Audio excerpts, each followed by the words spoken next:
Demir ýollar açyk görnüşli paýdarlar jemgyýeti ýolagçy otly biletleriniň onlaýn satylmagyny ýola goýdy. Ýöne ýolagçylar otly biletleriniň onlaýn sewdasynyň gadaly işlemeýändigini aýdýarlar. Bu barada Azatlyk radiosynyň habarçysy habar berýär. Habarçy bilen gurrundaş bolan ýolagçylaryň sözlerine görä bir otly peteginiň bir wagtda 3-4 adamy birden satylýan halatlar hem ýüze çykýar. Bu bolsa adamlaryň arasynda mesele döredýär diýip bir ýolagçy aýdýar. Türkmen Nokot News neşriniň 17-nji iýuny habaryna görä elektron otly peteklerini ýolagçynyň ad familiýasy görkezilmeýär. Diňe wagonyň belgisi we oturgucyň belgisi görkezilýär. Nädip bir elektron petegi bir wagtda 3-4 adamy birden satyp bolýar.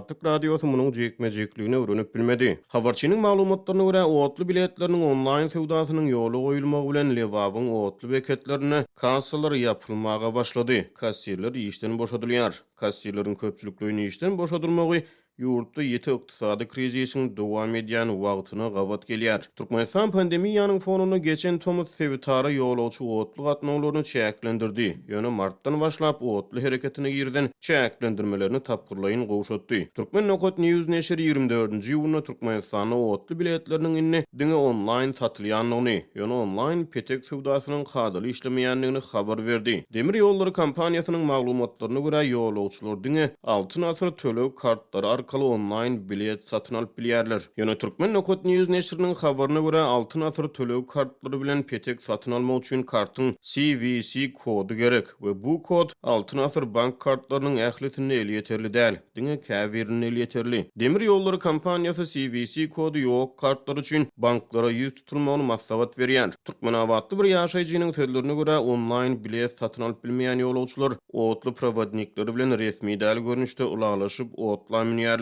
Ýöne şeýle bir kanun ýolagçylygyň bahasy resmi nyrkdan gymmada düşýär. Demir ýollary kompaniýasynyň web saýtyna görä Aşgabat Türkmenawat ugur boýunça bir adamlyk biletiň bahasy plaskart üçin 24 manat 50 teňe, kupe üçin 45 manat 10 teňe. Bu bahalar dollaryň resmi çalyşyk bahasy boýunça degişlilikde 7 dollar we 13 dollar bolýar. Gara badaryň bahasy boýunça 80 sent we 1,5 dollar töwereklerinde bolýar. Azatlyk radiosynyň habarçysy bilen gurrundaş bolan bir Lewap ýaşaýjysy onlaýn bilet sewdasyny internetiň pesgiliniň hem pesgilçilik döredýändigini aýdýar. Türkmenistan esasan soňky 5-6 ýylyň dowamında maliýe ulgamlaryny digitallaşdyrmak çärelerini güýçlendirdi. Ilatyň aýlyk haklary, döwlet kömek pullary we pensiýalary bank kartlaryna geçirilýär. Ýöne raýatlar pullaryny nagdlaşdyrmakda bank kartlary arkaly onlaýn tölew tölemekde ýa-da terminallaryň üstü bilen tölew geçirmekde ýygy-ýygydan dürli kynçylyklara sezewar bolýarlar. Türkmen, ingliz we rus dillerine çap edilýän Progress Nokot onlaýn neşriniň barlyklaryna görä Türkmenistanda ilatyň diňe 2 göterimi onlaýn sewda amala aşyrýar galy bersede